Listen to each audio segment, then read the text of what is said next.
Hey, good morning, everybody. Good morning. Happy Sunday to everyone. How's everybody doing today? Man, I'm looking forward to today's chat. We have a lot of interesting things that I'd love to talk about. I wanted to talk about the guitar giveaway that we had, your New Year's resolution, and who's actually staying active with the New Year's resolutions and who isn't. First things first, guys, I want to give me a thumbs up if you can hear me okay. Just want to make sure everything's good with the sounds. Because you never know with these systems. They're a little wonky sometimes. So if you just can give me a thumbs up, just let me know that the sound's okay before I ramble on to myself for no reason. There's other things I want to talk about also. There's the whole Gibson and Mesa Boogie situation. That's always going to be interesting. What's going to happen with Winter NAM? I want to talk about that a little bit. I want to talk about, the new releases that the companies are starting to put out there. There's a lot of interesting new guitars, some more so than others. So that would be a really cool thing to talk about a little bit today. So first of all, I want to say hi to everybody. Good morning to all the guys. Nice to see everybody's here. We haven't lost anybody along the way the last couple of weeks. Hopefully everybody's in shape. Everybody's doing well as your families and friends. I hope everything's cool. An update, we got a dumping of snow here yesterday. I think it was between 15 to 20 centimeters. So I'm not sure what that is in inches, but that's really the first real dumping we got this year. I was getting a little worried because it was like I was still wearing my shoes outside, and that's not typical for Canada this time of the year, especially. So I thought, maybe something's going on with the environment or global warming, but alas, that's not the situation at all. We got our usual dumping of snow, the heavy sticky stuff, the stuff that you can use to make snowmen. My kids, although they're teenagers, went a little ballistic and they decided to go out and make snowmen and igloos and whatever. So I guess they're getting it out of their system, which is pretty cool. Pretty cool. That was always a lot of fun for me when I was a kid. So guys, good morning. And I wanted to mention, basically, this is really, I think, the first live show, second live show since New Year's. So I hope you guys are sticking to your New Year's resolutions. If you guys have any, I'd love to hear them. Pipe in and let me know what you guys are resolving to do this year besides the typical lose weight. Obviously, that's usually on a lot of people's lists, including mine. You know what? Winter this year, winter's always challenging when it comes to staying in shape and not putting on extra weight. Because basically, at least in the northern hemisphere, we go into hibernation mode and we typically don't do anything. We stay inside most of the time. And this year, obviously, because of COVID, people are indoors all the time or a lot more. A lot of people are working from home, so you have, less reasons to get out there. There's not very much open right now because of the lockdowns. The only essential services are open, so you don't usually find that many excuses to go out. And if you're working from home like I am, I'm always here. I'm like, I'm turning into a mushroom. So basically, keeping off weight is difficult because I tend to eat a lot more just because I'm bored. So I've put on some weight and I'm trying to keep it off. So that's one of my New Year's resolutions, is just to spend less time eating and more time trying to stay active. So I don't know if you guys have looked at some other ways of inspiring yourself during this winter season. It's always a little bit more, let's say, melancholy for a lot of people during wintertime. So Alan says he didn't buy anything, but he doesn't have any resolution. So I guess you're saving money, Alan. That's good, man. That's one thing I noticed too. Actually, is we're saving can I say shitload? A poop load of money. Why? Because we don't. I mean, I hardly use my vehicles, and when I do, I use my electric vehicle now most of the time. So I'm saving on gas. I can't even remember the last time I tanked up my other car. Clothes, we're not going out, we're not partying, we don't have any real big reason to spend money on clothes. So that's pretty cool. And if you're working at home and you're doing the Zoom thing for your meetings or whatever, it's not a big deal. You can still look presentable without necessarily having to reinvest a lot of money in your wardrobe, which leaves a lot more money for gear at the end of the day. And that's really what counts, right, guys? What I'm doing also is clearing out some of the guitars and gear that I'm not really using all that much. I'm kind of taking inventory of all that stuff and saying, do I want to keep all this stuff tied up here? And maybe it's a good time to evaluate what I want to keep, what I want to liquidate, and maybe convert into other stuff that's more important to me. So actually, one of my staples is gone. I don't know if you can see here. I made some room, so you can't probably see it, but that's usually the spot where I have my Fender bass breaker, and that's gone. I actually sold it last week. I'll be honest, immediate seller's remorse on that one because it's a great amplifier. It was the head, the 15-watt one. I don't know if you've seen the video that I did on that one. Great amplifier, but honestly, I wasn't using it all that much. So it was basically gathering dust, and I figured I might as well put it up for sale because in reality, I really wanted the one I was really after was the 30R, not the 15, and I couldn't find the 30R. They're a little bit more elusive for some reason. I don't know why, but even on Reverb or on the used market, you don't see that particular one pop up all that much. So I bought the 15 instead. I traded my Blues Breaker my Blues Deluxe, actually not even my Blues Junior. I'm getting my amps mixed up. I modded a Blues Junior, and I had that one for a while, and I ended up selling that one and trading it for the Bass Breaker.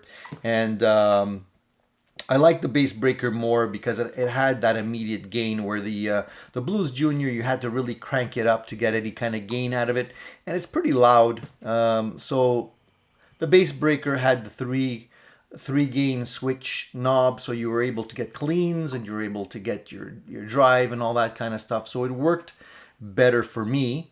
And since it was a head, it was easier for me to take with me to gigs and stuff. So all around, it was a better amplifier. I wasn't really crazy about the direct out on that particular amp. It wasn't that great, but the reverb was good, although it was digital. It still sounded very good. The drive definitely sounded good, and it had a nice, really warm, fat sound to it. And when the gentleman came to pick it up, I plugged it in for him so he can, kick the tires and make sure everything works, and plugged it in, and immediately, I was like, yeah, this is a great sounding amplifier. I'm gonna miss it, but eventually I could, get it again or get something else. So sometimes it hurts. You got to pull the Band-Aid off quick before you change your mind. So today I'm actually playing my Tokai Black Beauty. A great guitar that I don't play nearly enough. Beautiful guitar. This guitar saved me a lot of money because I had the itch for a Gibson Black Beauty, and I wasn't able to find any under $4,000, and I decided to grab this one when it came up on my local used market.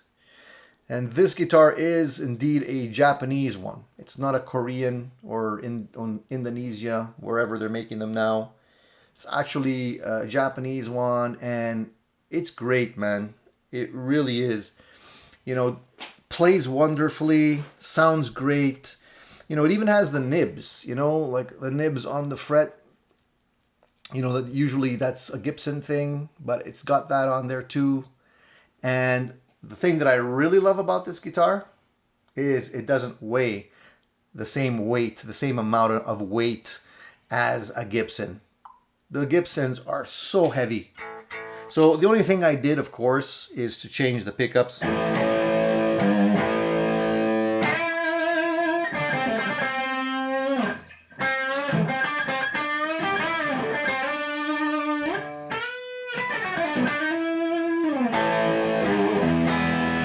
And it stays in tune really good too. I should use this guitar for some pedal review videos, because I noticed that some of my videos, the guitars go out of tune really quick. Like yesterday, I put up a video of this Fireman distortion pedal, if by Nuex. If you guys didn't check out that video, check it out. I know this pedal's not extremely popular yet. A lot of people don't even know it exists. It's kind of new, but it sounds very good. I put it up and I compared it to my Dirty Shirley that I have behind me, because I think what they were trying to do with this particular unit is to compete with the actual pedal that Friedman has put out, which is kind of based on their tones. So I don't know how much of this pedal is supposed to sound like the actual amp, but when I put it up against the amplifier here, it actually can nail the sound pretty nicely. Of course, you know, I was playing the amplifier quite low. It was not even like really at 1. It was below 1 on the amp, because it's a loud amplifier. It's 40 watts.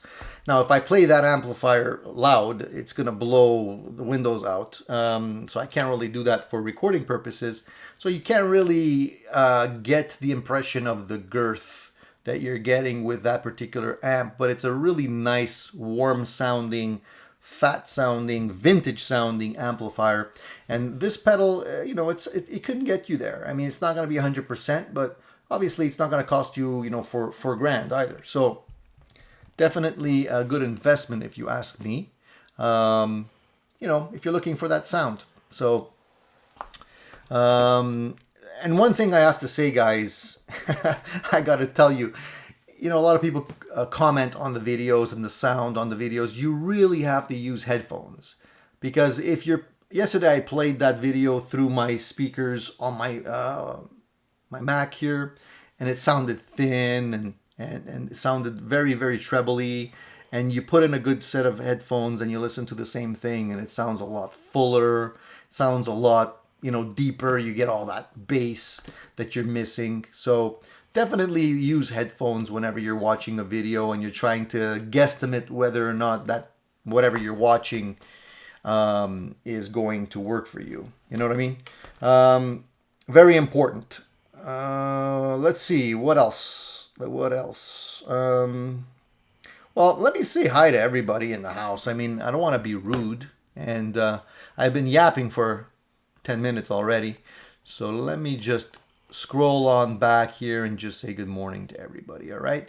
So Jack Collins, morning, my friend. Sam Black, how's it going, buddy? Alan, nice to see you. Yeah, I'm safe so far. I can't speak for everyone. Extended family and all that kind of stuff. There's a few people that have fallen, unfortunately, contracted the COVID. So not very, you know, not good all around, but so far, so good, I guess, under the circumstances. Trying to stay safe, and I hope you are doing that too. Bruce Brooks, good morning. New York City, watching CBS Sunday morning while I wait. I hope everybody's got your coffee ready. Enjoy your coffee with me this morning.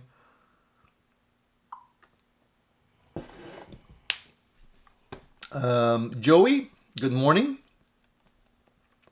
Another gentleman from New York, upstate New York. And he's working on a guitar as he waits. So Joey, tell us, what are you working on? What type of guitar are you working on, my friend? It warms the cockles of my heart when I hear you guys are working on guitars. Nothing better, you know. Keith, good morning. Keith says, yeah, I'm awake. Almost. And he's on the other side of the country.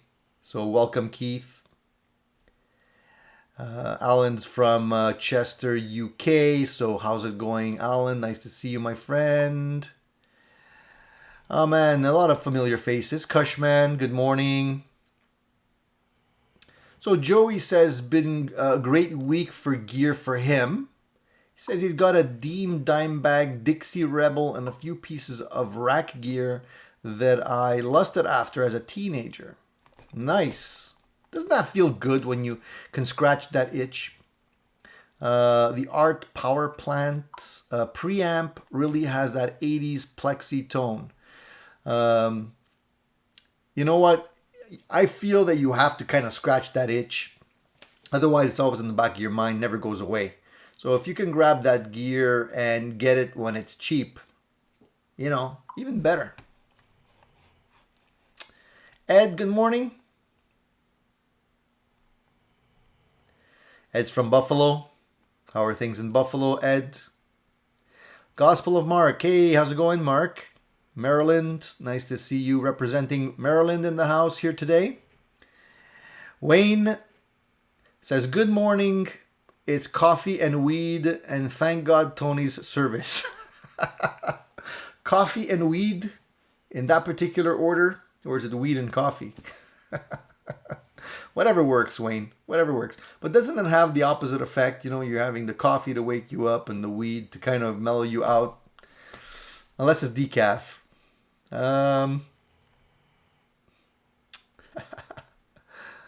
It's funny. That's funny, man. Ed says he's trying to wake up. Fat Philosopher. Everyone enjoying virtual NAM. I don't know, man. It's not the same thing. To me, anyway.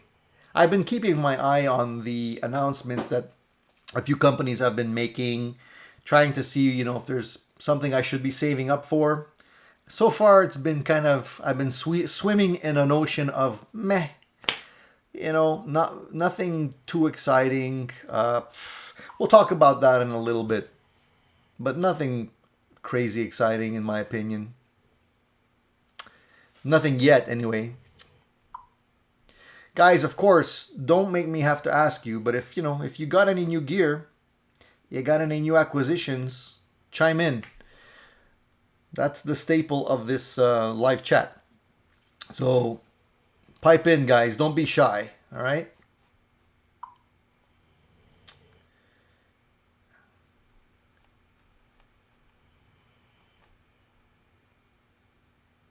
So I'm just going through some of the posts here. Good morning, Thanai. Nice to see you. Charles75N. Good morning. I don't want to miss anybody, but if I do skip over you, my apologies. Dan of New Jersey, good morning. Christian Swigger, good morning to you.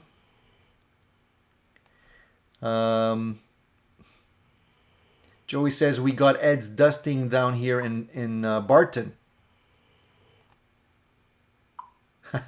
Ed's New Year's resolution is to stay alive. That's always a good one.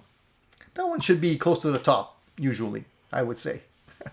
I got one of that. I got something similar to that in mind too. Quicksilver. Hey, Quicksilver. I'm wearing your shirt. Look at that.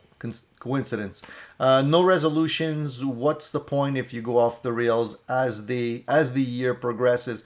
Well, it's true that it's kind of, there's a lot of things that are beyond our control that do end up going off the rails, as we can see, what's happening in the US and crazy things happening all over the world these days. But it's a perfect time to focus on what you can control and, maybe improve yourself if you can. It's at least worth a shot, even though maybe you tend to forget. We're creatures of habits after all. We go back to our usual routine most of the time.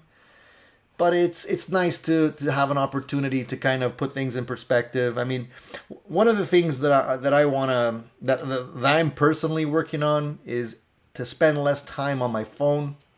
I'm really stuck to that thing, and it's crazy. It really is. I mean, more and more with social media, and I shouldn't be the one to talk because, I'm a YouTube guy here, and of course, the only way we can communicate is through the computer or your mobile phone or whatever it is. But it gets to the point where it's like it's a fixation, and I think I'm trying to put my phone aside, keep it off a little bit longer, check my emails a little bit less, or text messages or whatnot.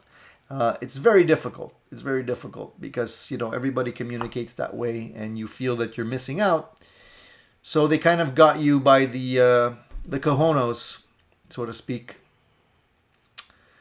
Ed says, no snow here yet. Very unlike Buffalo to not have any snow at the moment. Ed, don't say that, man.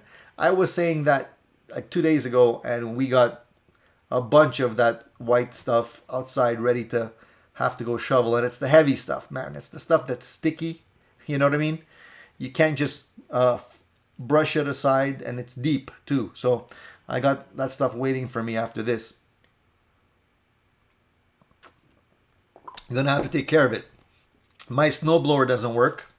It doesn't want to start, so I'm probably going to have to eventually take that thing apart, figure out how to fix it, put it all back together again. But I've been delaying because I haven't really needed it. Now it's getting to the point where it's probably going to come in pretty handy, so I got to eventually spend some time working on that stuff. I hate spending time working on things like that when I could be playing. It eats up in my playing time.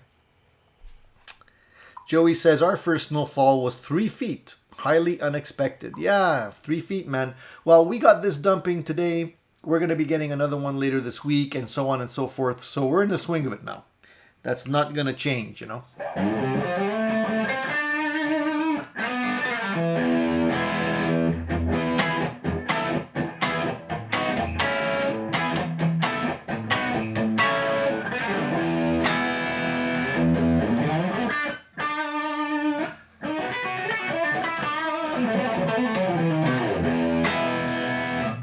And one of the other things I wanted to talk about also is sort of like getting yourself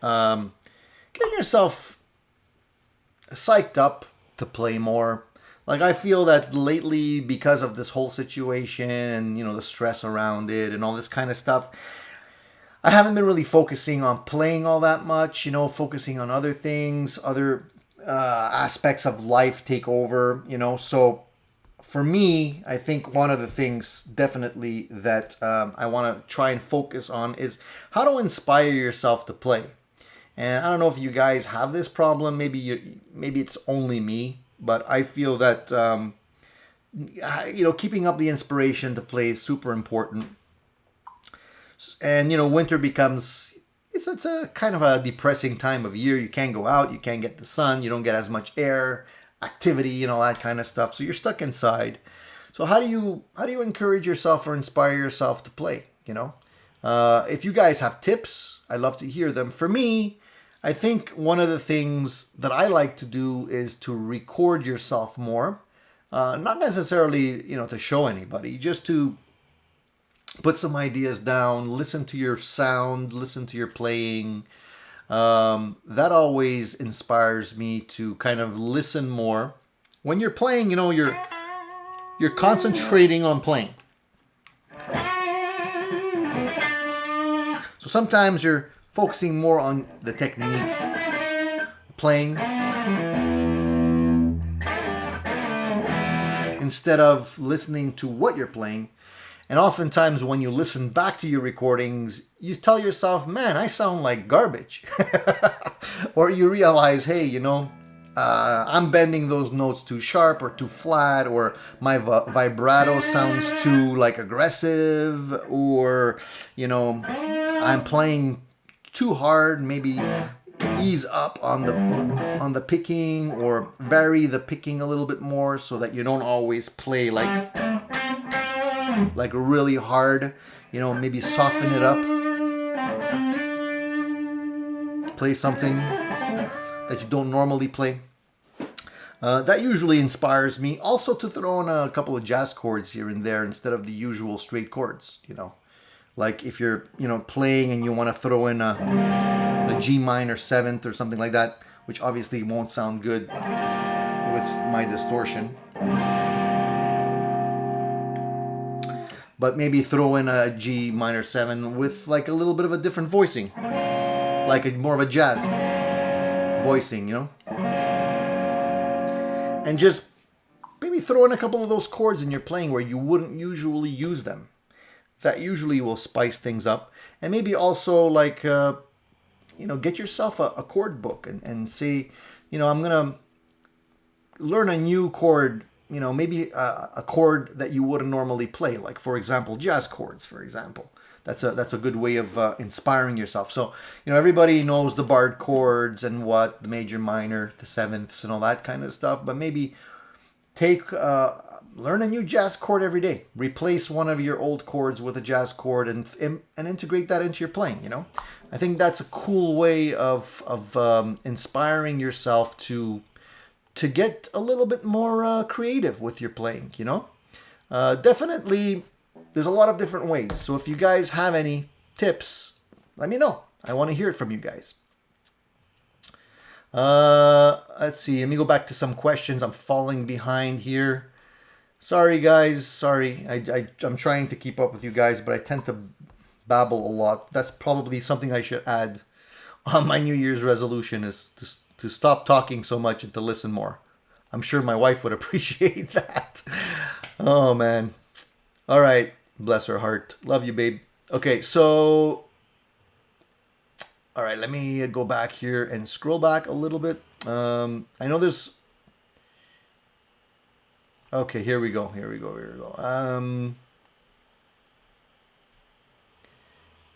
So Quicksilver says, I bought a new Maxon OD9. Don't know why either, as I already have a JHS Moonshine. Don't ask why. Just play it and see whether or not you like it. Sometimes you just have to go through it just to see whether or not it's any better. And the best way to do that is to compare the two. And speaking of JHS, it's funny that you bring that particular brand up because I read somewhere recently that the owner of JHS recently listed his Klon, an original Klon, I think it's number 2, on Reverb, and he was asking $500,000 for it. Now, personally, I think this is just a publicity stunt. I don't think anybody's going to really spend that kind of money on that particular pedal. I think it's just a point he was trying to make. I actually looked on Reverb and wasn't able to find it, although I did, read an article on it. So I think it's more, him making a point. And if he can get $500,000 for it, man, run all the way to the bank. But I don't think anybody's going to be paying that kind of money, honestly.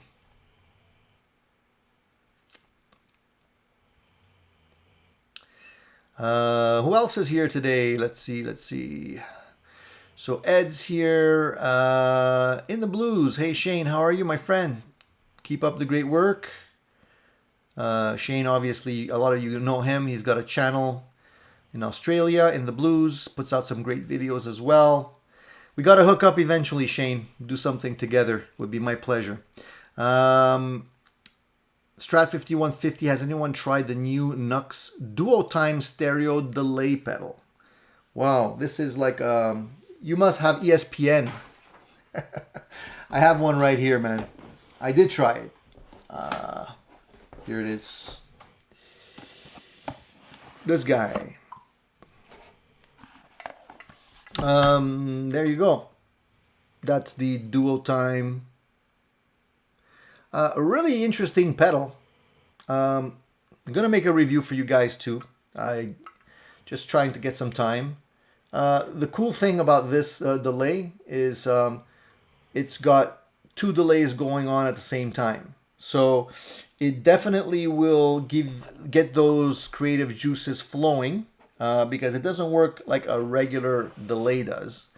Well made, definitely a well made pedal in my opinion. It's just not going to be your typical delay. So you have to really, there is a little bit of a learning curve in there if you're trying to get like a straight delay sound or a specific delay sound. You have to tweak it, but definitely can get a lot of that creative U2, U2 sound, the edge type dual delay or multi-delay type effects works pretty well. So yeah, stay tuned for that one. That's going to be coming up eventually as well.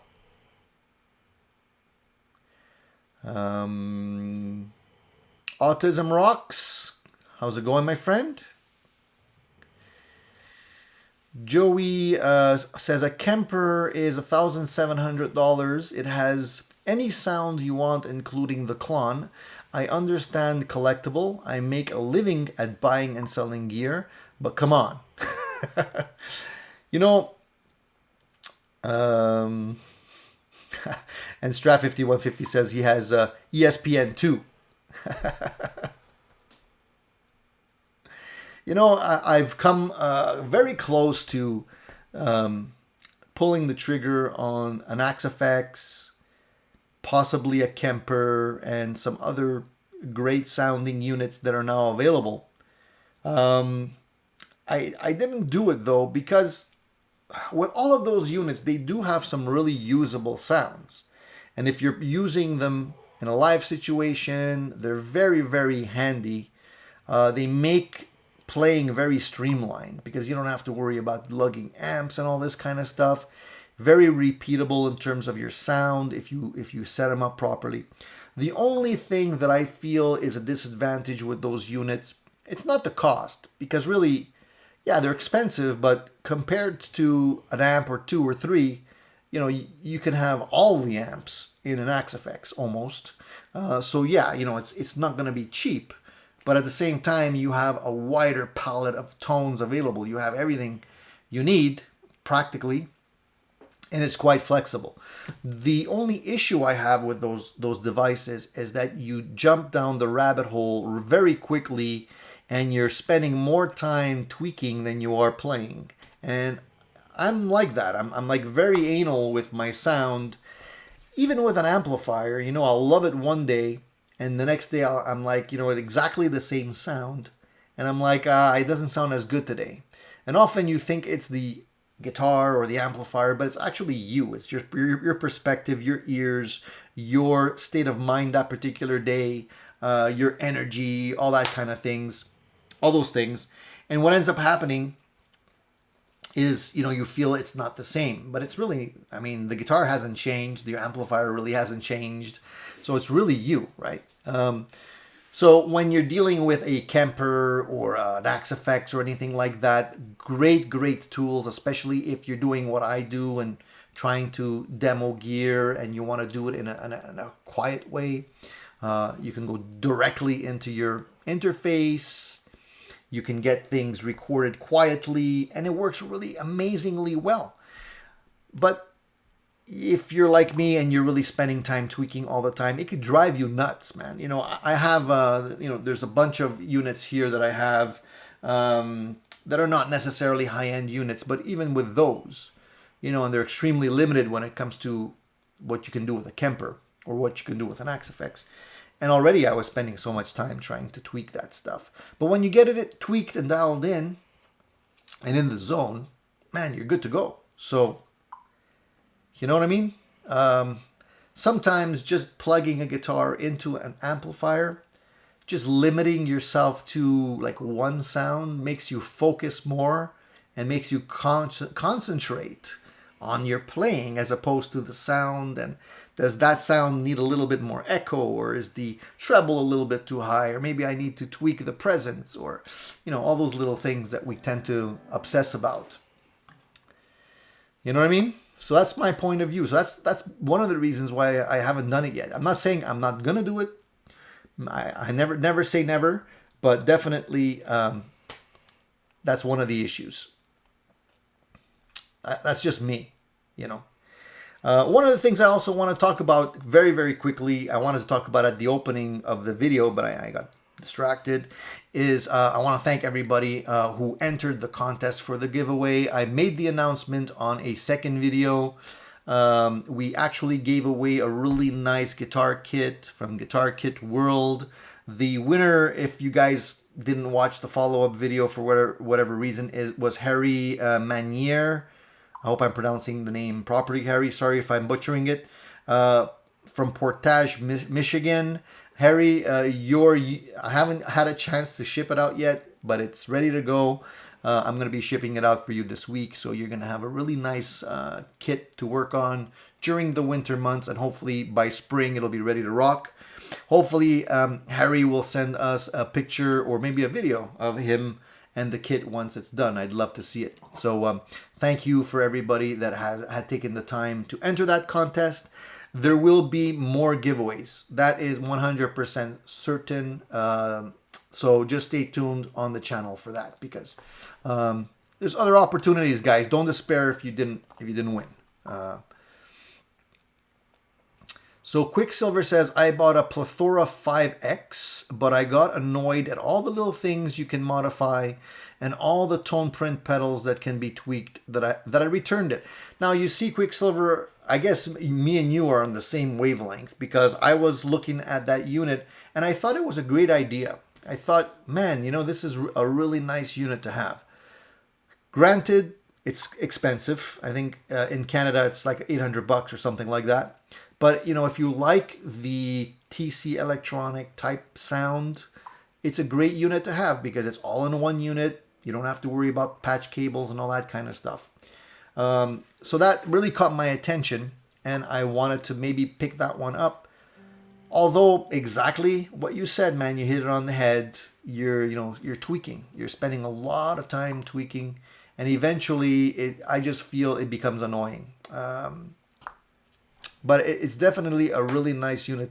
If you're using those pedals already, or if you have most of those pedals, or you want to buy most of those pedals, it's a great option. Because putting all those pedals together would probably end up costing you more.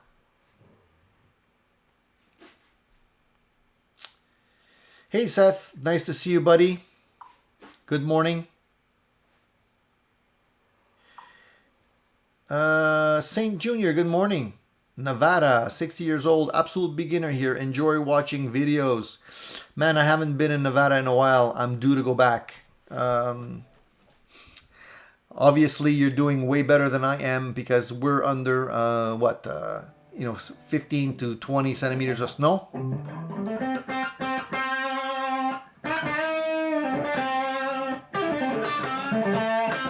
Strat 5150 says that he was also considering putting my Ampero on my pedal board, but decided I didn't want that kind of rabbit hole on my board. You know what you can do, and this is something I considered also, is building a board just with pedals, and then building a secondary board with like an Ampero, and just adding to it what you don't like. Like, for example, if you don't like the reverbs on the Ampero, or maybe the drive is not exactly what you're looking for, just add that one pedal and the Ampero, and that's it. And you're ready to go. Keep it simple as you can, you know.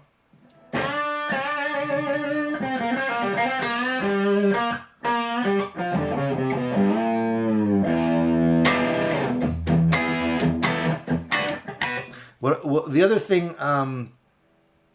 that I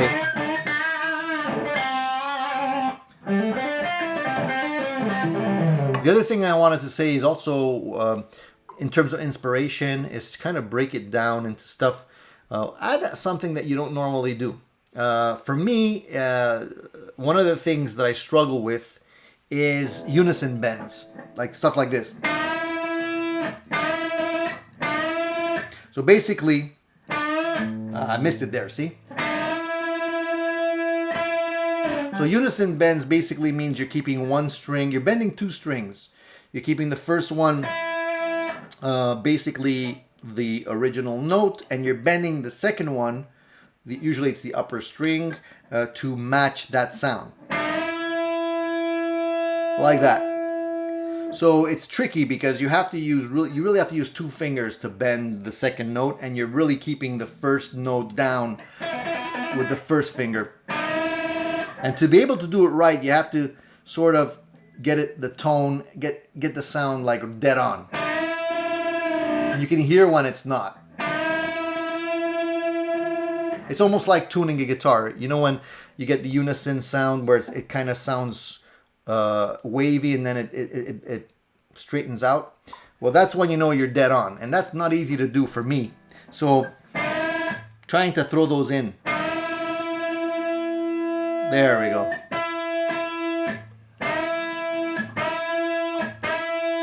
Those are not easy to do, to get right, and they hurt your fingers. But definitely want to kind of get those a little bit better in my playing, and also trying to get my vibrato to sound less nervous. I tend to shake the note a little aggressively.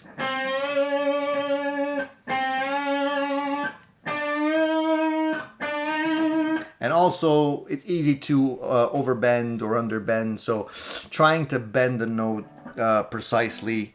These little things, man, they seem stupid, but getting them right makes a big difference in the way you play and the overall sound. So all those little things you can work on, man. There's so many things you can work on, and there's not enough hours in the day.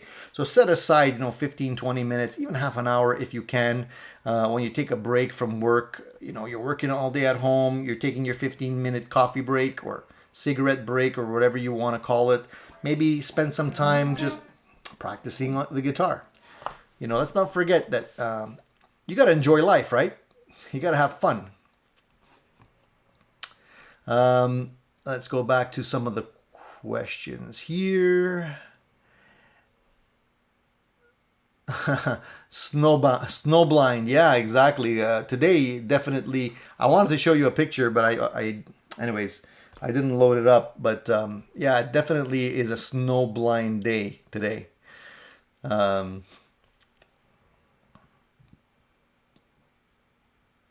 Quicksilver says the Tone Print app is overwhelming in that you can tweak settings on the flashback pedal, for example, that I don't even know what they're for or what they mean. I've seen the software that goes with these things. Yeah, it is overwhelming to a certain degree. So I would say maybe start off with what you know before you explore the unknown, so you don't mess up your sounds. Jack says I'm really liking playing my Harley Benton CST24 Deluxe. Now that I put Seymour Duncan pickups in it, 59 classics in the neck, a JBL in the bridge, and I can't put it down. That's a nice pickup combination there. I'm a big fan of the 57 classic. So you put in the 59s, and the JBL in the bridge. JB, Jeff Beck, definitely a lot of people like that sound. Can't go wrong. And yeah, I believe that the Harley Benton guitars are definitely a good starter guitar. A good, it's nothing wrong with the Harley Bentons, but yeah, they could definitely use a pickup upgrade. But you're talking to the pickup upgrade king here, so I'm upgrading everything, so don't take my word for it.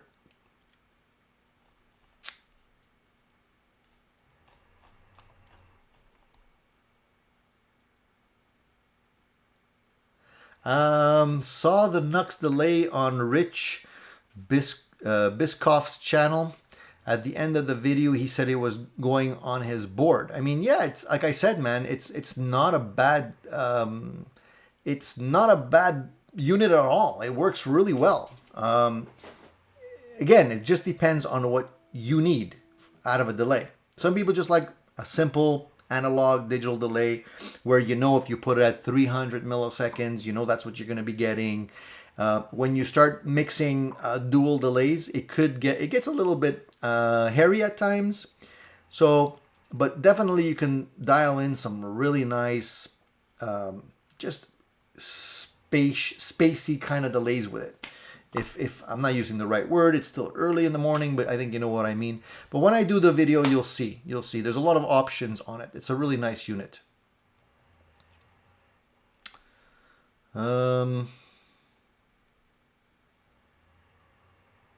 If you put an analog overdrive pedal in front of your Ampero, it feels much more like an amp. It was a remarkable improvement. And that's what I mean. A lot of people don't realize that. They don't try it. But yeah, if you put in an overdrive pedal in front of it, or, you know, like I mentioned, a delay or some other modulations that you feel are lacking within the unit, you can make that unit do a lot more than it's actually designed to do. The reason I got the Ampero was to replace my board when I didn't want to lug all that stuff with me to gigs. So I figured bringing that, putting it on a board, putting, you know, maybe something like this, you know, for example, in front of it. You know, maybe something like that. Or maybe, you know, maybe the delay pedal we were just talking about. Or maybe, you know, a flashback or something from TC Electronic or whatever. Just to embellish what it can already do.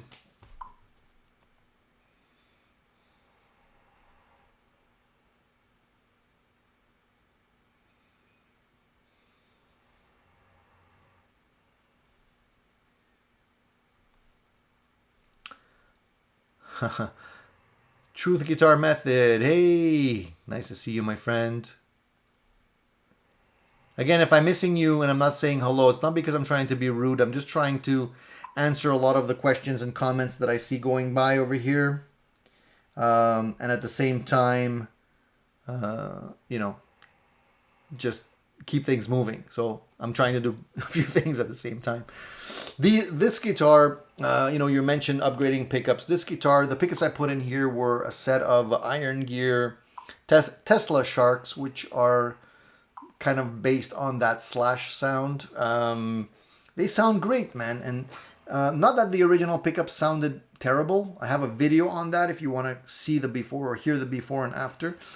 The original pickups, I believe, were not waxed potted, so they were a little bit more wild, a little bit more unruly. Excuse me, but they did sound good.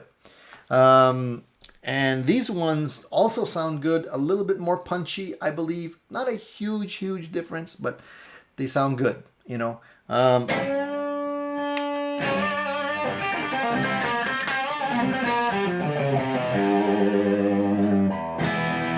You probably can hear it. I have my amplifier dialed very low because I believe the kids are probably just waking up right now, so I don't want to disturb everyone.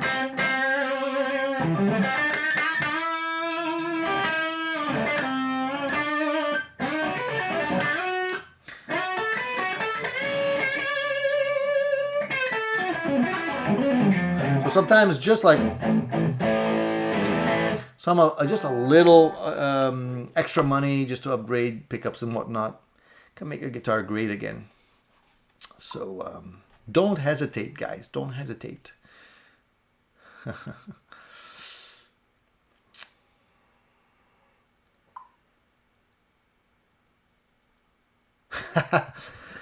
Excuse me. Keith says, keep shaking that note. Just stick to Clapton songs. I think that's where I got it from. You know? That kind of... You know, the...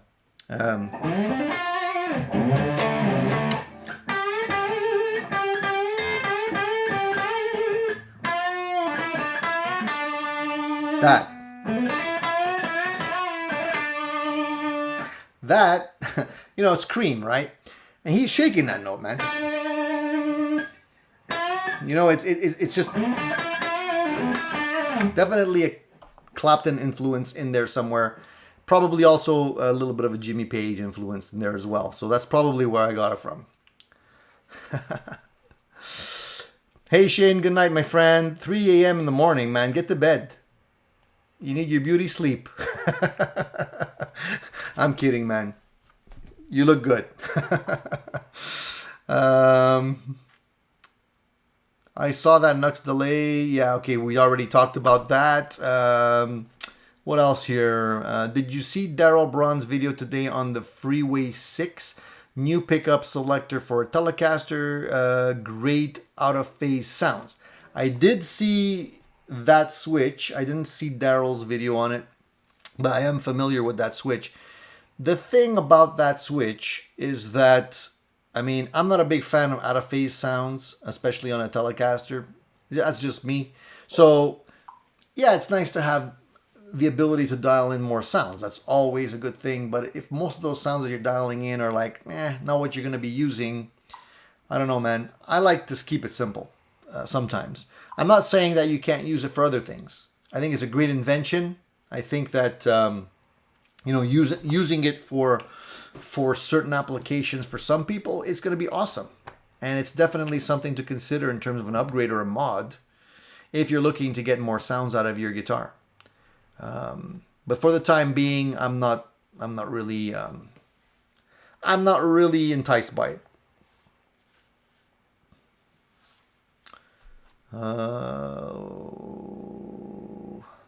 Ed says, Tony, what's your go-to overdrive pedal?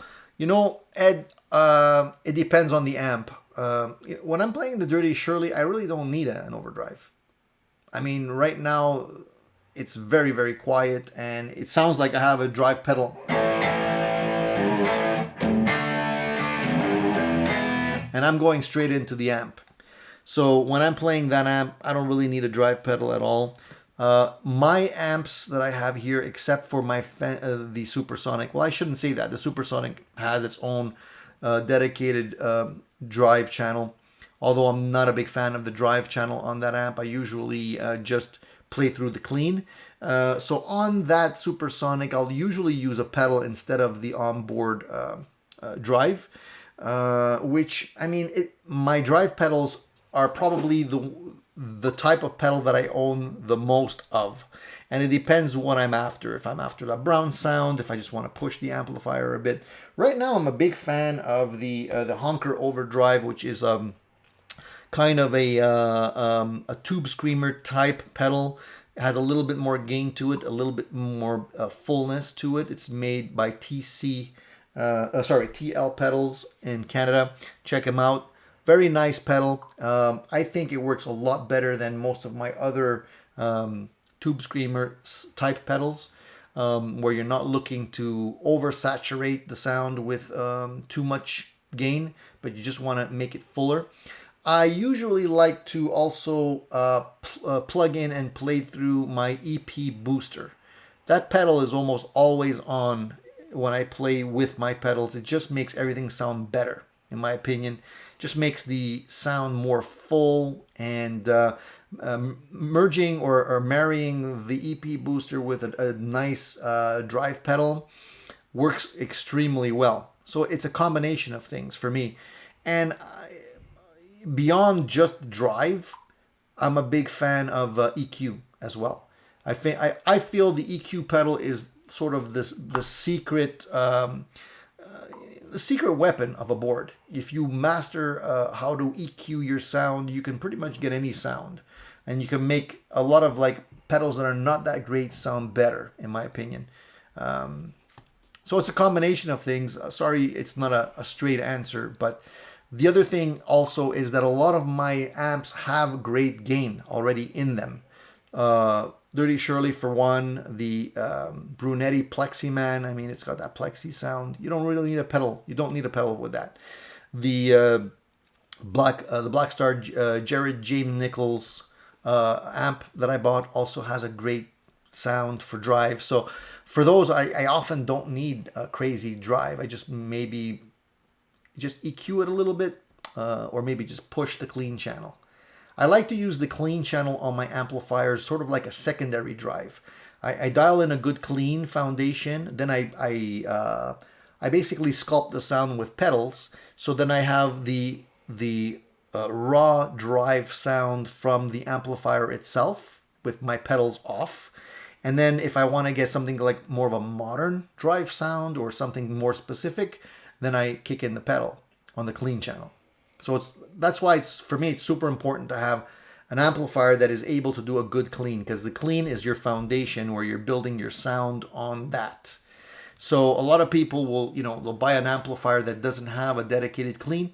Like, the Dirty Shirley is a one channel amplifier. There really is no clean on that amp. So the only way you can get clean-ish is to dial back your volume on your guitar, and it's never really pristine clean. It always has a little bit of grit to it. So excuse me. So that amplifier is not necessarily an amplifier that I purchased for clean. I bought it for what it does really well, and that's a nice classic drive.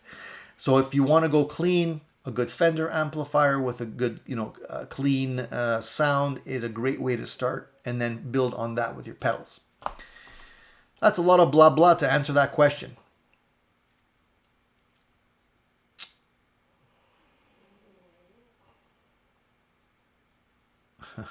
My next Telecaster upgrade is a plate with an angled switch. Man, dude, Strat 5150, I think you're my brother from another mother, because I just ordered one. So it's like three things we're like doing the same stuff on so far. So I don't know, man. We either have to hook up and go for a beer or something. But I ordered one. It's actually coming as we speak. I ordered one for my Telecaster build. As you guys probably already know, I painted a raw Telecaster body, butterscotch, and I'm slowly getting the parts in for that build. So one of the mods that I really like for Telecasters, and I haven't done it on any of the other ones yet, is that. So it's a very simple thing for those of you who don't know. It's just, your Telecaster has the switch. Usually it's in line with your knob. So when you push it back to the bridge position, it's very close to the volume knob. And you have to almost like, slide your finger between the switch and the knob to push it out. Very simple mod. Just it's angled, so it's actually angled towards the ground. So when you push the switch back, it's not in the way. It's just a very, very simple thing. Of course, they charge quite a bit more money for this type of plate. I think I paid mine with shipping and everything. It's probably going to cost me almost $30. But yeah, I got ripped off, but I can't get it anywhere else. And that's a really cool mod. And I'm going to try it on my new build. I'm probably going to put it on the rest of my Telecasters, because I think that is really the only real mod that I need. You know what I mean? Definitely a cool thing, in my opinion. Do I have a link to the actual angled switch? I don't have the link here. I bought it off eBay. Just search eBay. You'll find it. There's not that many people offering it. But I'll let you know when it gets in. And speaking of my build, one of the things that I'm considering, as you guys already know, so I'm putting together the butterscotch Telecaster. And for those of you who already know, I already have a Fender 52 reissue butterscotch blonde guitar. The idea with this one is very thin paint job, nitrocellulose, and I like relic guitars. I'm not gonna relic it per se, but I know that just using it on a regular basis, it's gonna get gnarly very fast because of the way the finish on that guitar is very, very thin. So you're gonna be seeing wear and buckle rash and dings and stuff in it in no time. And I think it's gonna look pretty cool. I just ordered a neck for it that is on the way too. It's extremely difficult to get necks nowadays, guys, without getting really clipped on the pricing and the and the shipping. For me, because I'm in Canada, I tried to source a neck from a builder in Canada. Sent emails, never responded. I don't know what's happening. Maybe their supply chain is interrupted or whatever. But if you guys do have a source for good quality necks that are not going to be like an arm and a leg, especially if they're from Canada, please, send me a message, send me a link, send me something. I'm looking for another one because the butterscotch Tele is on the way. It's coming along. I definitely want to build another one, and it's going to be purple. We've been talking about this for a long time. And I have my eye on another one that I'm considering, and it's going to be, it could possibly be a gold top Telecaster with tummy tuck and arm carve and everything. I'm considering that one. I don't know if I want to do that yet, but definitely the purple sparkle, something that I've been considering for a while. And for that, I got to buy another body. And for that one, instead of going with an ash or an alder body, I'm probably going to go with pine because it is softer. It is definitely that is going to be a guitar that I definitely am going to want to, like, use on a regular basis as a beater guitar. And pine is really light. That's what I like about it. It is soft, however, so you have to be careful because it does ding. But the fact that I'm going to be putting a nitro finish on it, I'm not worried, because if you buy like a classic vibe Telecaster, for example, that are being sold, those are pine bodies. Like the one I had was a pine body. The problem is that Fender or Squier spray it with a very thick finish, and it's a poly finish. It's almost like dipping the guitar in a plastic vat. So what happens with that is that if you ding it and it gets chipped, chunks of that finish fall off the guitar, which looks terrible in my opinion. When you're spraying it with nitro, the nitro is extremely thin, and nitro doesn't chip off. It doesn't. That's just the way it is. It kind of always stays a little bit wet. If I can't think of a better term to put it, but it basically doesn't chip. So if you ding your guitar, or if you scratch your guitar or whatever, it wears nicely. So I figured that would be a good choice for the purple Telecaster. So I can source bodies like that all day long, not an issue. Eventually, however, I will need to make a decision and just see like what I'm going to go with on that. It won't be long. You'll see some news on that coming up shortly. Definitely. What else, guys? Vox Guitar says, my dog relics my guitars. Mine doesn't have the energy. She's always sleeping. You can hear her in the background probably right now snoring. Rico says, good morning, Tony. Any EVH 51503 LBX model advice? Well, what kind of advice are you looking for, Rico, on that? Let me know.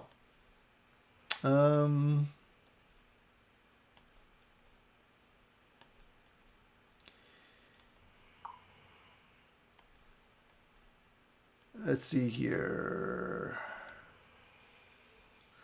Seth says the angled switch sounds cool. It definitely is. Very simple idea, and I'm surprised nobody thought of it sooner. Fat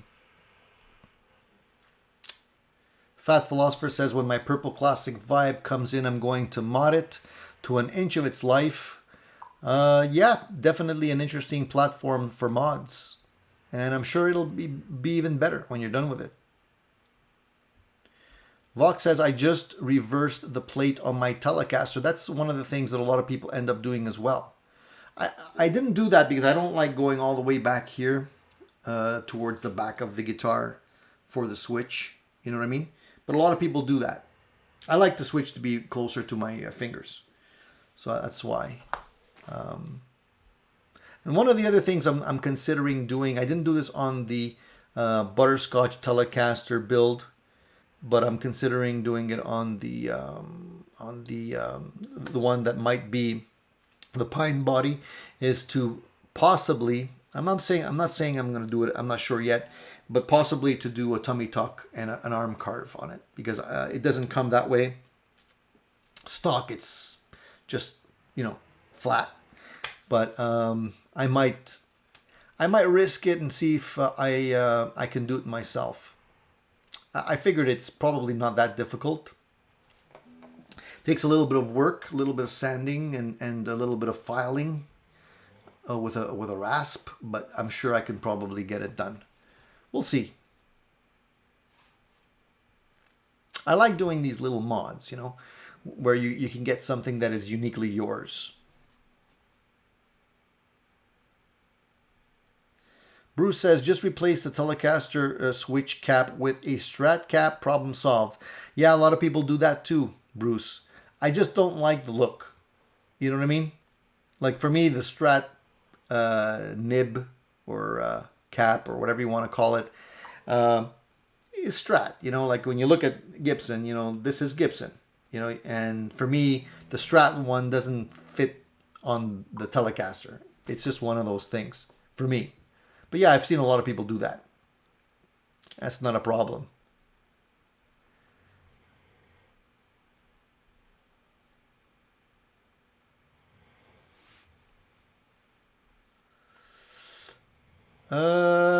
Cowtown Custom says Rock Rabbit says the angled plate.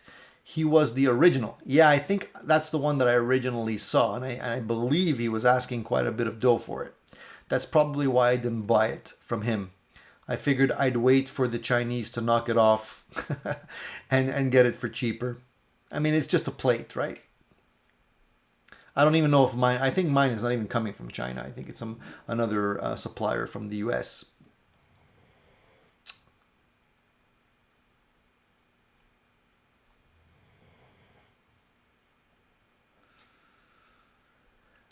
On Fender's Instagram today, they had a Relic custom shop that looked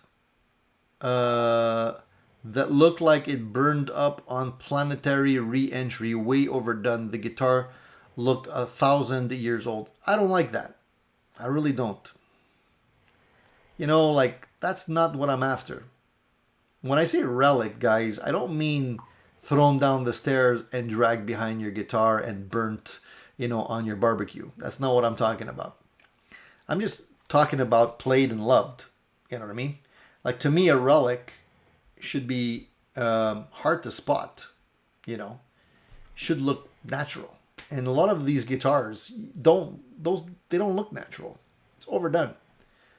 If you look on Google, just go on Google and type in old guitar, vintage guitar, or look at somebody that's talking about older vintage guitars, you'll see that they very rarely look like what other companies are selling in terms of relics. When you see the necks used up and the back of the finish all gone and the front of the guitar paint is completely gone, they rarely look like that.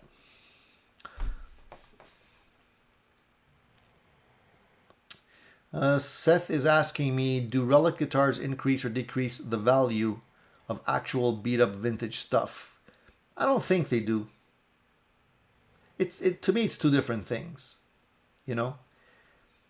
Like I wouldn't, the only thing I can say is that if getting a relic guitar scratches your itch for a real vintage guitar, then yeah, I guess it would cannibalize some of the sales that would eventually be lost because of it. But no, I don't think they really make that much of a difference. I think a lot of people that buy the relic jobs, can't really afford the real vintage stuff. So, you have to kind of make that call for yourself.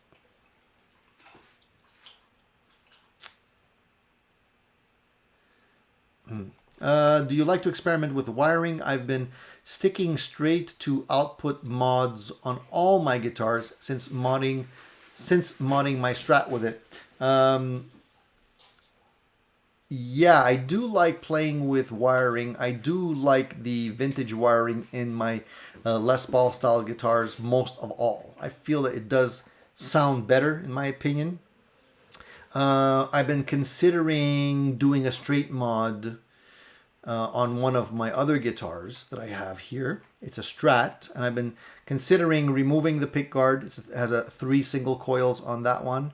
Removing the pickguard, putting another pickguard in there with just a humbucker in the neck, in the bridge position, and removing the rest of the knobs, just putting one knob and straight pipe. So pickup knob out, and I do feel that you do have more output when you do that. I can tell you for a fact because I do have a Les Paul that has that option where you pull out one of the knobs and it bypasses all the electronics, and it sounds the best when I do it that way, when I play it in that mode. So yeah, it does make a difference. I have the Kramer also that is just one humbucker and a volume. Sounds great with the JB in the neck in the bridge position.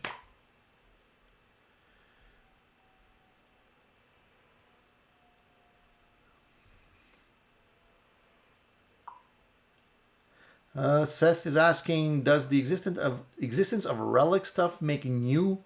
Sorry, does the existence of relic stuff make new made dings and dents on vintage stuff more palatable when paying big bucks? That's a great point. I do think people are becoming more tolerant of that, you know, but you know, like for me, certain guitars, I wouldn't tolerate a ding or a scratch in. Like, you know, on a PRS guitar, for example, I want it to be pristine. I don't want to see any rollicking on a PRS because the reason I like those guitars is because of the finish. It's like they're really beautiful. So, you know, like buying a Silver Sky, not that I'm going to do that, but let's say you buy a Silver Sky PRS guitar and you pay $4,000 for it. Would you go out and relic that one? I'm pretty sure we're going to start seeing stuff from PRS. You know, I wouldn't be surprised if they come out with a relic model of a Silver Sky soon. That would not surprise me.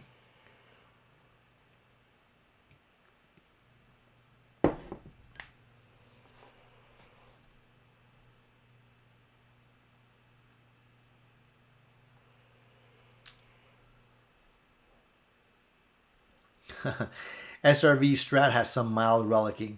It does. And honestly, I'm not sure it's all authentic. I really am not. I mean, if anyone could beat a guitar and make it look like that, it would be Stevie, because I've seen him play live. I've seen him strum the guitar with his cowboy boots. I've seen him play behind his neck. I've seen him play behind his back with it. I've seen him do crazy things to that guitar. So if anybody could beat the crap out of it so that it looks the way it actually did, would be Stevie. But I still think that some of that wear on his guitar was not authentic.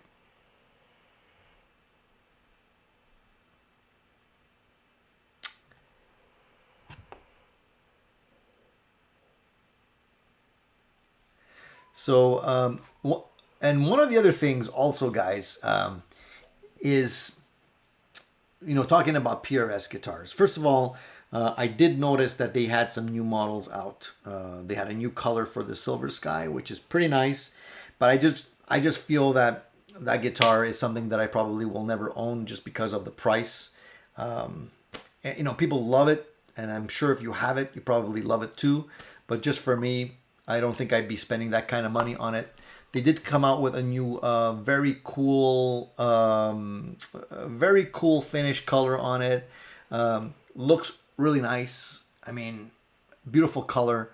I just don't think I'd spend that kind of money on that just because, you know, just because, I don't know, $4,000. It seems like I can get a lot of stuff for that kind of cash. But they did come out with a new color on the Zach Myers PRS, the SE model. I'm a big fan of that particular model. I have one here, really nice.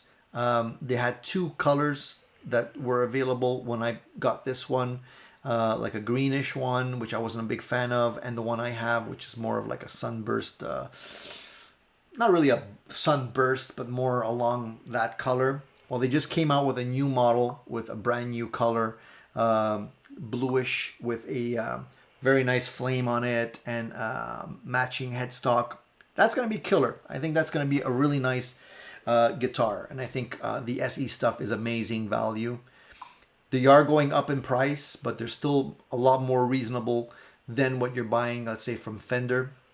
The Fender guitars now, they're all almost above, the new line anyways, is almost all above $2,000, which I feel is too steep for what you're getting in terms of a guitar. I think it's just too much. So, you know, I'm a little bit hesitant when spending $2,000 for a guitar today. There's a lot. This guitar, somebody asked me how much did I pay this guitar? $600. Imagine. You can't get this guitar for $600 anymore. If you can get one that's made in Japan, $600, guys, grab it, run all the way home with it, because these are fantastic guitars. So getting this guitar for me was a no-brainer. It's like, yeah, grab it, go home. The guy who sold it wasn't even sure that it was actually a Japanese model, because it's very hard to tell on these ones, okay? But it is a Japanese model. So I was a happy camper. Money in the bank for me, especially since it saved me from spending $4,000 on a Gibson. And honestly, I love this one. I've played the Gibson. It's a boat anchor, man. It's just too heavy. It's too heavy. This one isn't. This one's a lot more respectable in terms of weight. So beautiful looking guitar, beautiful sounding guitar. Yeah, I changed the pickup. So what? Still great value, you know. So for me, it was a no-brainer. And that's how I grabbed the other one too. My other Tokai that I have was also a Japanese one. Same thing, man. Same thing. I grabbed it when I had a chance. So you gotta get them when the getting's good, you know. Right now, I feel that there's a lot of stuff being posted on the used market. A lot of people, I guess, want to liquidate, but the prices are high. People are asking a little bit too much, I think, just because they realize that it's difficult to go to a music store today to buy stuff, to browse. You just can't, right? So if you need it, you're going to pay the extra money and just grab it. You know? It's like, to me, this is why I love these guitars, because I love good guitars. I love good guitars that I got for a bargain even more. But I'm not cheap. I keep on saying that, guys. I'm frugal. There's a difference. Oh, man. But a Tokai isn't authentic. Yeah, whatever. Oh, man. Speaking of authentic, you know, I watched the other day, and I'm going to like close out this video with this little comment. I have to mention it, okay? I've been talking now for what, over an hour and 20 minutes. So we're going to wrap it up here in a little bit. But I have to mention this because it just gave me such a bad feeling. I was watching YouTube like I always do, like you guys probably do as well. You probably even saw the video. So I came across a video series that Paul Reed Smith from Paul Reed Smith Guitars was putting out. And it's basically him talking to other PRS guitar players.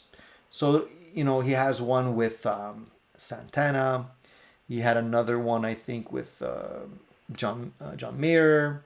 I believe he had another one, even with Steve Vai, even though Steve Vai doesn't really endorse the PRS electrics. I think he talks a little bit about the PRS acoustic guitar. Anyway, so, you know, I like PRS guitars, and I like what they're putting out in terms of quality. But when I was watching those videos, man, it seemed so like, I don't know, man. It was like all the artists that were talking with Paul were basically like, oh no, your guitars are amazing. I love your guitars, and, you know, this and that, and, you know, no, you're the best. And, you know, Paul's like, no, you're the best. And I don't know. It just seemed like a wank fest to me. You know what I mean? Like, I like the guitars. I like the information. I like listening to, you know, Paul Reed Smith ideas of how to make a guitar better and what sounds good. Take it with a grain of salt, obviously, because, you know, he's a guitar manufacturer that is trying to market his own guitars.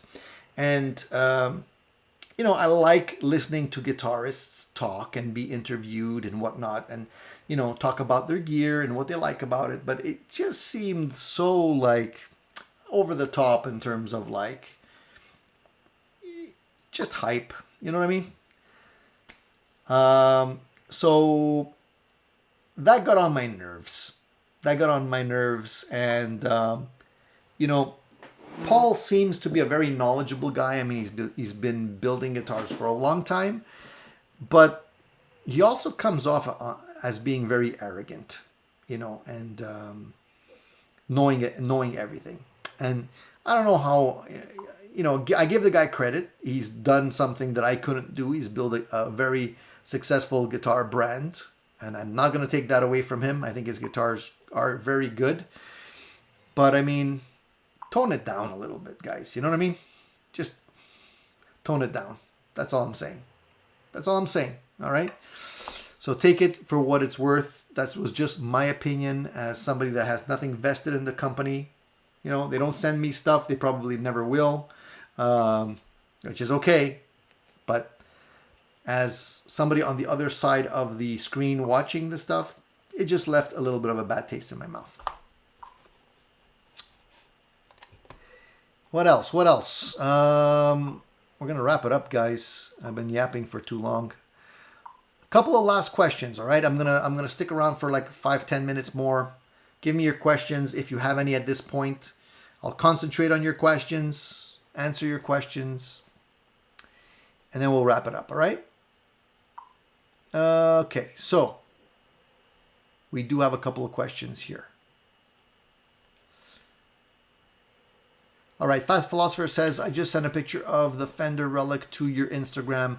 Thank you. I'll check that out after the show. I can't afford nitro finish guitars, so I've grown to like the poly finish chippings. I can't afford those guitars either. That's why I make my own. I think it's not that hard. And actually, if you're going for that vintage look, it's actually even easier. Jack says, Tony, I've been looking at that new blue G&L Telecaster dual humbucker. I really got the basement gas for that. Yeah, man, G&L guitars are good guitars. I've owned a couple, and I like them. Guys, it really... just because it doesn't say Fender on the headstock doesn't mean it's not a good guitar. The one I had was similar to what Jack is referring to. It wasn't blue. It was like a charcoal burst kind of thing. But it did have two humbuckers, and it did have a push-pull switch on it. Sounded great. I sold it. I sold it because I can't keep everything, guys. But that was a good guitar, man. No issues with that one.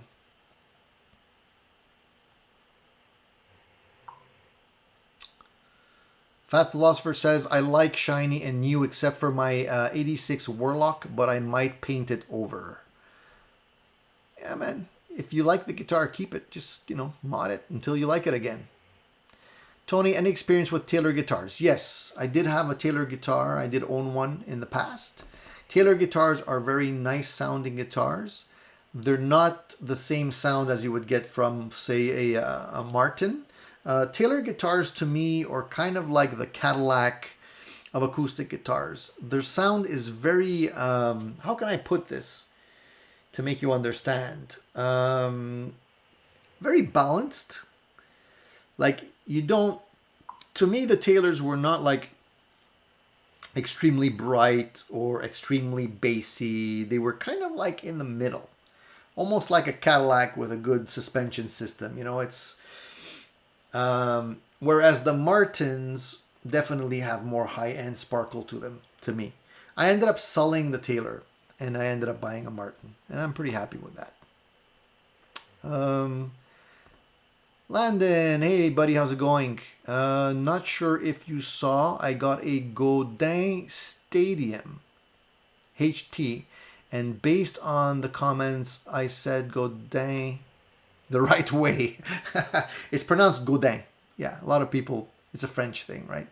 I didn't see it. No, I didn't see it, but congratulations, man. Look, Godin make great stuff. And that's not just because they're from my local area of Canada, Quebec, or not far from here. They make great stuff. The stuff is well made. So you're not going to regret buying the guitar. Definitely a good investment. I'll check it out. I'll check it out. I didn't see it yet. I don't own, that's a funny thing. I don't own any Godin guitars. I don't know why. I should. A friend of mine bought a kind of almost like a jazz box. It's called the Montreal, based on where I'm from. Great looking and great sounding guitar as well. And they also have one that looks a lot like a Gretsch that sounds really, really nice. So yeah, there's a lot of choice coming out of Godin, but you're gonna buy you're buying a good quality guitar. Fat Philosopher says, I personally think Poly looks better than Nitro. Yeah, it's a different look for sure. Poly's more sparkly. Nitro's subdued. 600 for an made in Japan Tokai. Wow, exactly. $600, man. I lucked out. I always keep my eyes open for these guitars, and they're getting rarer and rarer every year. Paul says any marks, scratches, and dings on a guitar is bargaining issue when haggling the price of a guitar. Even an old guitar with natural wear and tear is a point to argue to lower the price. Yeah, that's the thing. Right now, people are kind of charging more for that. You know, I came across a guy locally that was selling a road-worn Strat, and I already have one, but I figured, what the hell, I see if he might be interested in trading another guitar for it. So I offered him a choice of 5 or 6 different guitars that I have that I don't really play all that much, and he refused, didn't want it. So whatever. I didn't really need it, but I figured it would have been a nice guitar to have.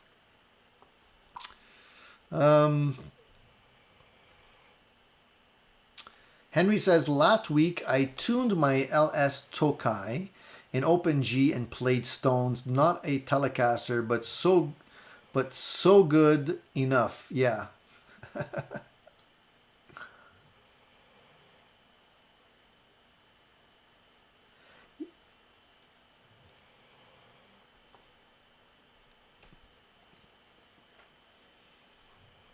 Dan says, thanks for the stream. My pleasure, Dan. Thank you for tuning in. I should be thanking you. Joey says, you go ahead and play authentic. I'll play my knockoff. Still have money in my pocket and an intact headstock. Ooh, that's a burn. But I know what you're saying.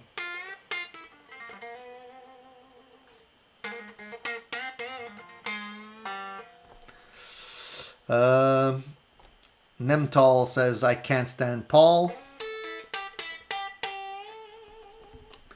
Vox Guitar Rock says, Gibby Collectors went crazy checking. I believe it's called in the finish. Don't know if it's considered relicking or not. Yeah, there's people out there that have made a living at taking a new guitar and turning it old. And they charge a lot of money, man. For the refinish jobs, very expensive.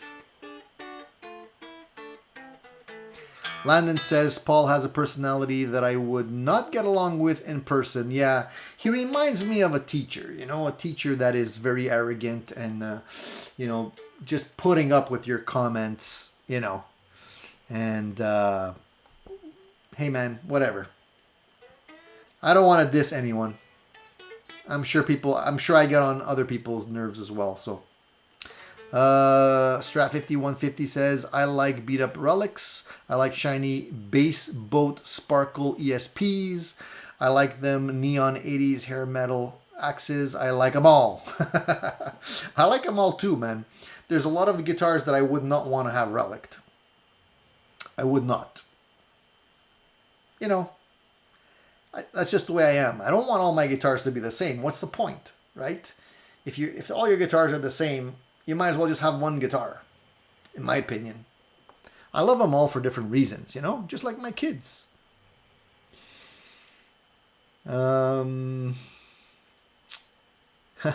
PRS took the worst part of the Les Paul and Strat shape and put it together. Look, a lot of people don't like the PRS guitars. I know a lot of people don't like the birds on the headstock, on the neck. To each his own, man. I like Gibson. I like those guitars. I like them.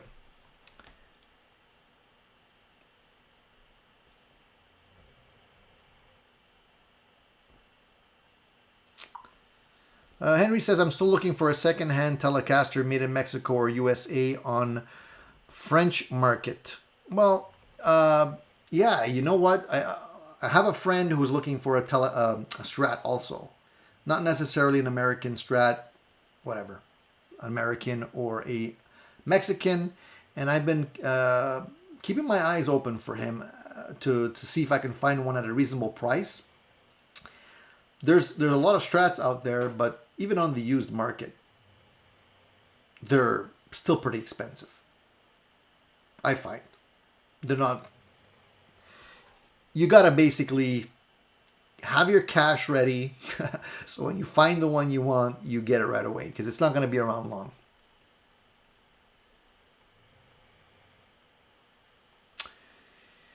John ZD351, Monday 3 a.m. here. I'm listening to this while I'm getting stuff ready for work. Hey, thank you, John. I appreciate that, man. Thank you, thank you. Tony, I meant your purchase advice for EVH Lunchbox.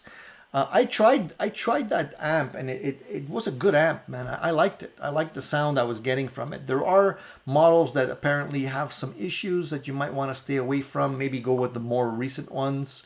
The only thing that I want to say about those amps is that they do have a lot of gain.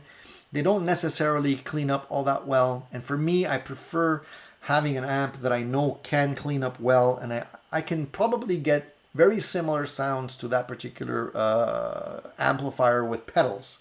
And I think it would be a more versatile decision to get an amp that has a good clean foundation and build on that, as opposed to limiting yourself to an amplifier that might only do one thing really well.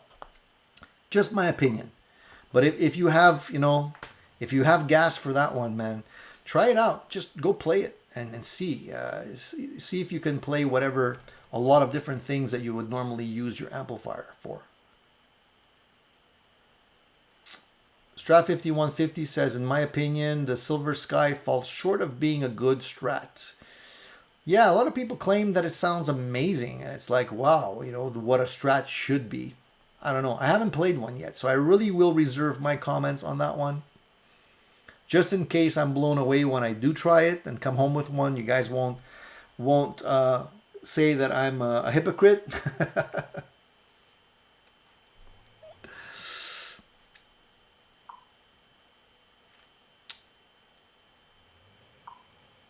Strat 5150 says it's 2021. I don't want a 7.25 fretboard. If you're making a better Strat, move the damn volume knob a little.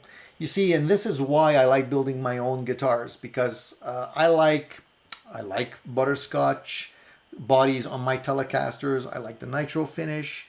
I don't necessarily like the 7.21 contour on the neck. I prefer a flatter radius. I prefer a different size frets, and that's precisely what I'm building with mine. So, if you can't buy it, make it.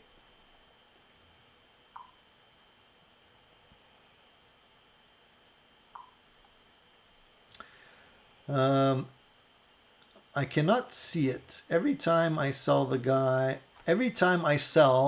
wants something off for every ding. If a guy doesn't want a pristine guitar, you would never know, as he would not even make an offer. True. But you know what? Even if guys are willing to put up with dings, I think they just use the ding issue as a way to negotiate. People will use anything to negotiate. I've sold stuff that is essentially new. All right, and I mentioned it, brand new, and I wasn't, asking the same amount of money as something new. I already had discounted it, and people were still, arguing with me saying, oh, but it's not new, it should be cheaper. Well, then, if you don't like my price for a basically new guitar or pedal or whatever it is, go buy one brand new and pay full price, including tax and shipping. What can I tell you? Joey says, I have an 81 Rick 4001 with a crazy amount of finish checking. I wanted to get it fixed until I found out what it does to the value. Yeah, man, if you have a vintage guitar and it's got natural aging on it, don't touch it. Refinishing it, you're basically dropping the value on that. Just saying.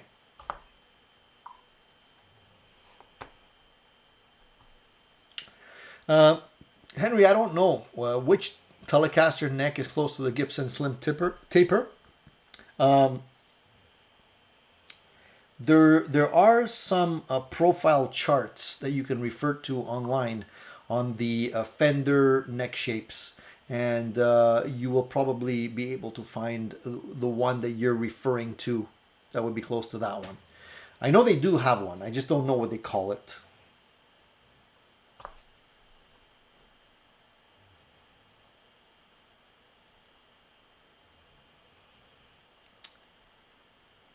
Simon and Patrick are very nice for the price. Yes, they're good quality guitars. We have a very good acoustic guitar manufacturer here in Canada called Bouchard. Very expensive, but apparently they're cream of the crop. In line or probably even better than Martin's. So if you guys want to get a good quality guitar, Bouchard, check them out.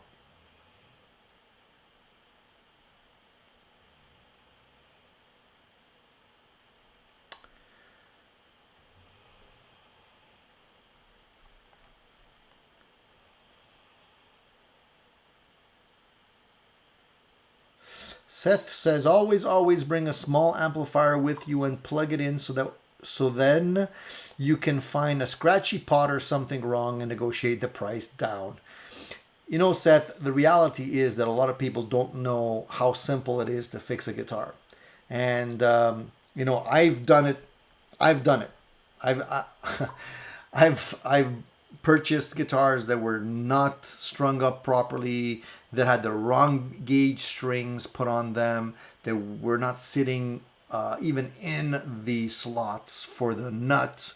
It was like a simple thing.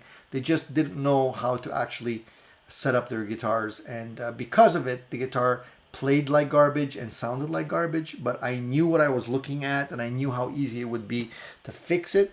So I definitely used it to my advantage when I was negotiating. Why wouldn't you?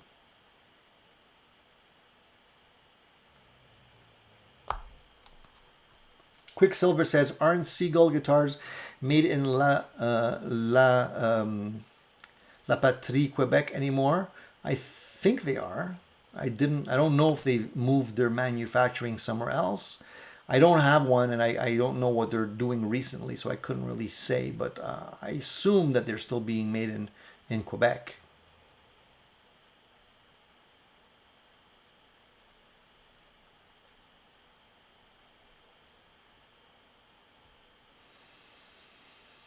Dan says the EVH Lunchbox 2 has a great clean channel, probably due to the fact that it was made by Fender. Blue channel is a little harsh, though. You will need a noise suppressor. Yeah, all of the amps coming out of Fender that are more high gain, and I guess they're taking the technology that they're putting into the EVH line for most of their amps. Probably they are very noisy. They do have a very audible hiss to them. That's one of the things that I don't like about the higher gain Fender amps. If they could get rid of that hiss, would be great. So yeah, I think the EVH does have that. That's a good point. The other thing, and this is what I'm going to be closing the video on. I actually wanted to talk about it at the top of the video, but I did put in I did post a survey, and I wanted to ask you guys what you thought of this whole Gibson buys Mesa Boogie thing. And I put in a survey, and yeah, overwhelmingly, the survey results showed that a lot of you didn't think that it would be a good thing long term for Mesa. You did think, however, that it would be a better thing for Gibson. But yeah, I just fear that what's going to happen is that eventually Mesa will be putting out amplifiers with some another division to feed in terms of profits. So we will probably definitely see the price go up in terms of cost, unless Gibson could use its supply chain to get parts, components, and whatnot at a better cost. Because we all know Gibson is way bigger than Mesa is. So, they can probably start sourcing components and parts and maybe even labor. I'm not really sure. And end up getting stuff made cheaper. That doesn't necessarily mean it's going to trickle down to a more or less expensive product. I think the price will either stay the same or go up regardless. The quality may change. And ultimately, we might see, a Gibson logo on the amps instead of Mesa. Who knows? I hope not. I'm a big Mesa fan. I've owned Mesa amplifiers before. When I say I'm a big Mesa fan, what I actually mean is I've tried many Mesa guitars, and I've owned many Mesa many Mesa amps in the past. From the Mark III to the Stiletto to the Electrodyne to the Lone Star Classic to the Triple Crown. I've tried quite a few. Ultimately, they've all come and gone. And ultimately, I've discovered that I am not, in fact, that the Mesa sound is not, in fact, what I'm looking for. So I realized that I'm more of a Fender Marshall guy. And unless Mesa could build an amplifier that sounds like a really good Fender and a really good Marshall in one, I probably will hesitate to buy another Mesa amplifier. I'm not saying I will never buy another Mesa amp, but it's probably unlikely, especially in light of the fact that Gibson has purchased them. Now, Gibson has been selling Marshall amplifiers for ages. Because a Gibson Les Paul and a Marshall sounds great. It's a great match. So I understand why they took this step to buy Mesa. They figured, enough's enough. Let's put out a good combination for us and maybe start selling some amps. It makes sense. However, the track record for Gibson has not been very good in terms of what they've done with their brands in the past. And oftentimes an acquisition does not work very well. 3 or 4 years down the road, the big wigs at company A think they can do what company B was doing better and cheaper, and they end up changing the magic formula or the secret sauce that has basically led to the success of Mesa in this particular case. And things go downhill from there. You know what I mean? The people in charge of Mesa eventually are put out to pasture. They're handed their golden parachute payment and can take their retirement and whatever, live the easy life, while the rest of the people that work at Mesa now are fearing for their jobs and things change. I've lived it myself. I know how it works, and it's always the same formula. Rarely different. Very rarely different. So I'm keeping my fingers crossed that things work out really well for that new marriage. A lot of you don't think it's going to be a bad thing. That's great. I wish I could be more optimistic, but in my opinion, seeing what's been happening at Gibson, as Paul mentioned, Gibson has not given the workers a wage increase in 8 years, and none is in the horizon. They file bankruptcy, they end up, not paying creditors the full amount that they're owed, and then they end up buying a company. You know, they have money to buy a company, but they don't have money to raise the salary of their employees in the last 8 years. You know, these are things that are signs that are painted on the wall that you can't ignore. My opinion. So I don't want to bash, but I just want to get that off my chest. That's how I feel. If you guys don't agree, prove me wrong. We'll see in the next little while what ends up happening. But that's my opinion. All right. So that's it, guys. I want to wrap it up. I got other things that I need to do, and I know people are waiting for me. I went 45 minutes longer than I intended to. I intended to stay here for an hour. I got carried away. I think we had a really good chat today. I appreciate everybody tuning in. I appreciate you guys' comments. Give me a thumbs up, guys, if you like the Sunday, if you like what we're doing here, and you want to keep it on Sunday. You know, I think Sunday works really well. Sunday's an easy day, and if you guys, you know, don't have anything better to do on Sunday, since there's nothing really to do anyway, tune in, and we can spend some time shooting the breeze, as they say. All right.